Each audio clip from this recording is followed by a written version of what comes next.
Bonjour à tous, j'espère que vous allez bien. Pour ma part, je me porte bien par la grâce de Dieu et je suis de retour avec une nouvelle vidéo.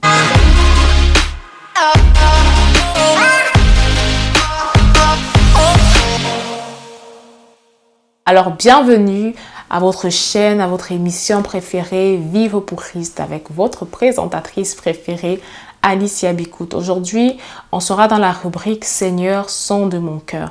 Parce que comme je vous l'ai dit, le cœur est la source par laquelle jaillit d'autres sources. Le cœur est le basement, c'est le fondement par lequel le Seigneur est capable de faire grandir des choses.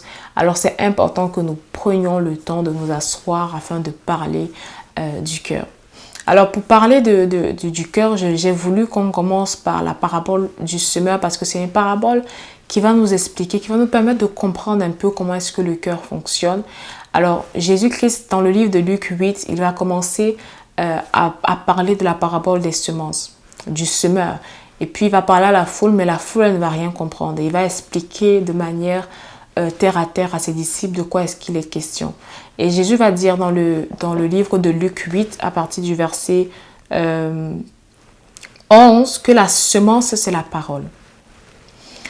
Le cœur, il faut voir le cœur comme justement la terre. Le cœur comme l'endroit en fait où on sème la parole.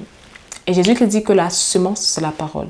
Et je ne sais pas le type de paroles que tu as entendu. Je ne sais pas le type de paroles qui sont venues à toi. Je ne sais pas si c'est que tu as grandi dans un environnement toxique dans lequel tu entendais des paroles dévalorisantes, où on t'a toujours dit que tu es bête, on t'a dit que tu valais rien, on t'a dit que tu étais paresseuse, que tu ne pouvais pas faire plus que ce que tu pouvais faire. On t'a dit que tu ne pouvais pas y arriver. Je ne sais pas dans quel type d'environnement tu as grandi. Personnellement, je n'ai pas grandi dans une famille véritablement toxiques, mais je sais qu'il y en a qui ont grandi dans des familles toxiques. Mais il y en a même qui n'ont pas grandi dans des familles toxiques, mais qui sont arrivés à l'université, qui ont des camarades toxiques, qui sont entrés dans des relations toxiques, là où on te dit tout le temps que tu es moche, tu es grosse, que tu ne peux pas vivre sans la personne. Et ça a semé des choses dans ton cœur parce que la parole, c'est une semence. Sauf que Jésus-Christ veut également semer quelque chose dans ton cœur.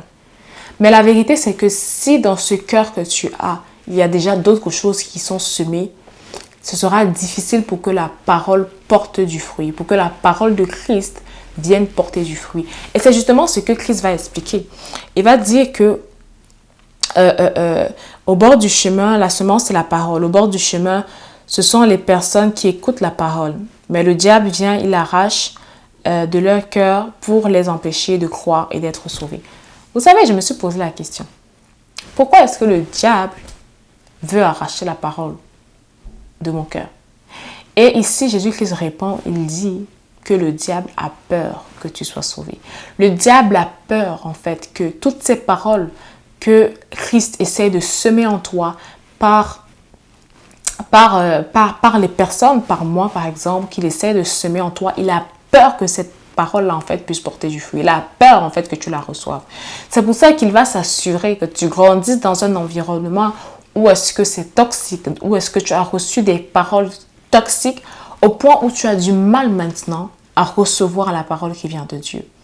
Il va s'assurer à mettre autour de toi des personnes qui vont tout le temps te dire des choses dévalorisantes, afin que lorsque Christ va venir te dire « je t'aime », que lorsque Christ va venir te dire « je t'ai choisi », que lorsque Christ va te dire « je t'ai aimé dès la fondation du monde », que lorsque Christ va te dire que je t'ai désiré, alors que toi tu as entendu depuis que tu étais un enfant indésiré, tu as entendu depuis que tu étais l'enfant du péché, alors comment est-ce que Christ peut venir dire qu'il te désire? Comment est-ce qu'il peut dire? Tu as entendu des gens dire que le fait que tu sois un enfant du péché, ben alors Dieu ne te désire pas. Alors tu as grandi avec une conscience de ce que voilà, Dieu, c'est pas pour toi. Et ton cœur qui est justement ce lieu où la parole va être semée, il est tellement rempli d'épines que ça t'empêche de recevoir ce que Dieu veut te faire communiquer. Et la Bible dit que le diable a peur que tu reçoives la parole. Il faut que tu gardes ça en tête. Le diable a peur que tu puisses recevoir ce que Dieu veut pour toi. Et ça vaut pour les personnes qui ne sont pas encore enfants de Dieu et pour celles qui sont déjà enfants de Dieu. Parfois, on a donné nos vies à Christ, mais il y a des domaines de nos vies où on a dit, Seigneur, ne touche pas. Et je veux te dire que le diable a peur que le Seigneur touche ces parties de ta vie parce que si c'est que tu laisses cette parole prendre forme, elle va produire du fruit et elle va également être dérangeante pour le camp de l'ennemi.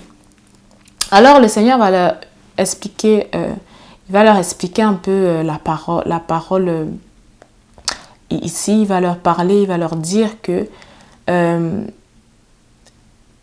voilà ce qui signifie la parabole. La semence, c'est la parole de Dieu. Ceux qui sont le long du chemin, ce sont ceux qui entendent. Puis le diable vient et il enlève de leur cœur la parole de peur qu'ils ne croient et qu'ils soient sauvés.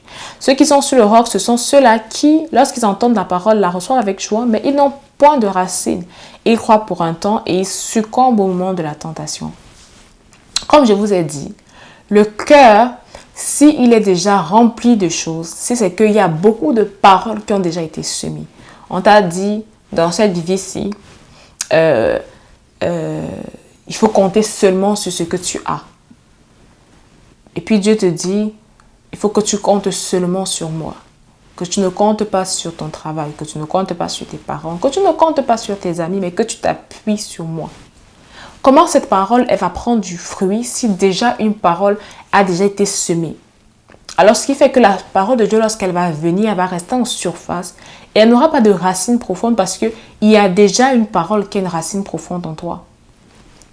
Mais pour finir, pour ne pas être trop longue, je vais vous expliquer tout simplement que pour que le Seigneur puisse prendre place dans ta vie au travers de ton cœur, il faut que tu te débarrasses des anciennes paroles que tu as entendues. Il faut que tu le laisses justement balayer toutes les anciennes paroles que tu as entendues.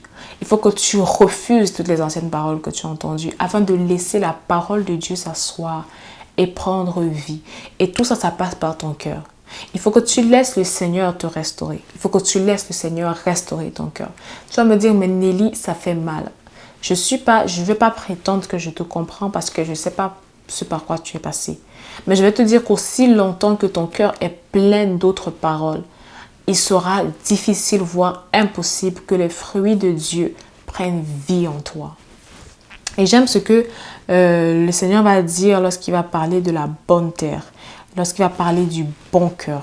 Il va dire que la bonne terre, ce sont ceux qui ont entendu la parole avec un cœur honnête et bon. Je t'ai dit que la terre dont il s'agit ici, c'est ton cœur.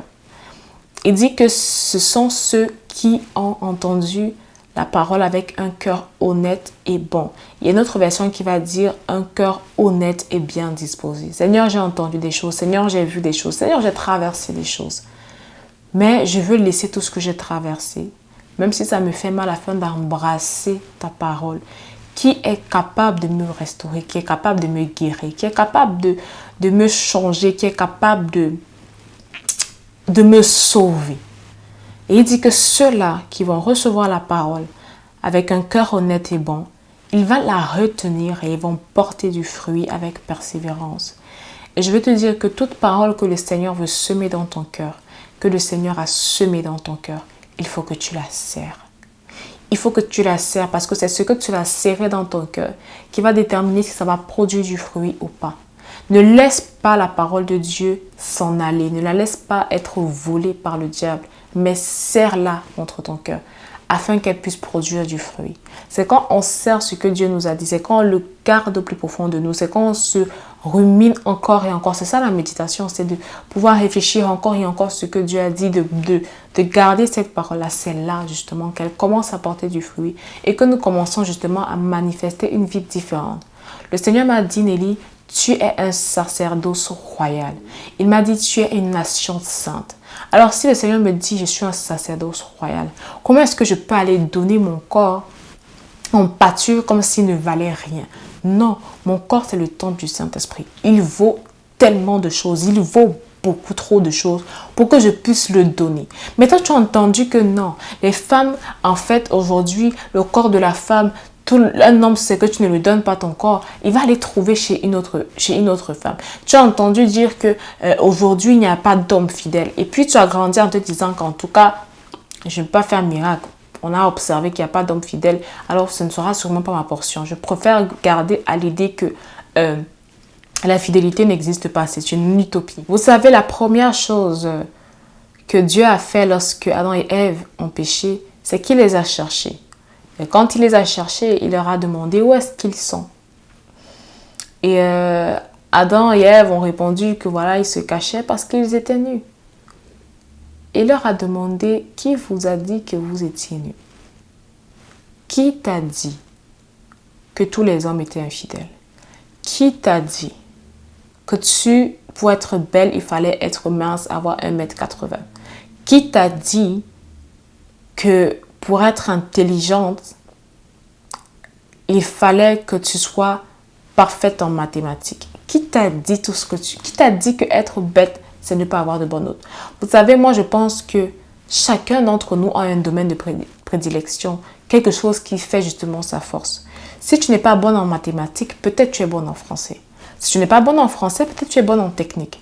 Qui t'a dit ce que tu as entendu? Et lorsque tu as entendu tellement de choses, Dieu maintenant, il veut venir te dire, moi, je te dis que je t'ai créé à mon image et à ma ressemblance. Et si je t'ai créé à mon image et à ma ressemblance, alors tu es capable de faire ci, de faire ça, de faire ça. Donc, il faut que tu commences à laisser le Seigneur te renouveler. Qui t'a dit? Qui t'a dit ce qu'on t'a dit? Parce que la parole est une semence. Et si tu laisses cette semence grandir en toi, elle va produire de mauvais fruits. Et il faut que tu laisses la parole de Dieu grandir en toi, afin que celle-ci produise des fruits qui demeurent avec persévérance. Alors, je t'invite à serrer ce que le Seigneur t'a dit. Laisse ce que tu as déjà entendu autour de toi. Laisse ce que tu as eu dire de c'est quoi la beauté, de c'est quoi l'identité, de c'est quoi... et va directement chez ton Créateur, celui qui t'a créé, celui qui t'a conçu. Et laisse-le t'enseigner sur qui est-ce que tu es. Laisse-le t'enseigner, lui, sur ce qu'il veut faire avec toi. Alors, j'espère que cette vidéo t'a béni. Que Dieu te bénisse abondamment, qu'il te reconnecte à ton identité. Laisse le Seigneur, justement, passer par cette porte qu'est ton cœur. Et ne laisse pas ce que tu as dû entendre, ce que tu as déjà entendu, prendre la place qui ne leur est pas. Alors, j'espère que cette vidéo t'a béni, que Dieu te bénisse abondamment, qu'il te fortifie, qu'il te débarrasse de toutes ces paroles, de mensonges que tu as reçus jusqu'à aujourd'hui et qu'il te remplisse de ces paroles afin que tu puisses être un arbre qui produit du fruit, que ton cœur puisse être trouvé honnête et bon, bien disposé à recevoir la parole de Dieu. Alors, je vais prier avec toi, Père. Je te rends grâce, je te bénis pour la vie de mon frère, de ma soeur qui regarde cette vidéo. Père, je prie que tu l'accompagnes, que tu l'aides à justement avoir ce cœur bien disposé, à garder son cœur, que tu l'aides à se débarrasser de toutes ces paroles qu'elle a entendues, de toutes ces paroles qui est venue à elle, et que tu laisses ta parole être... prendre vie en elle afin que cette parole-là porte du fruit. Que Dieu te bénisse abondamment et bonne journée à toi.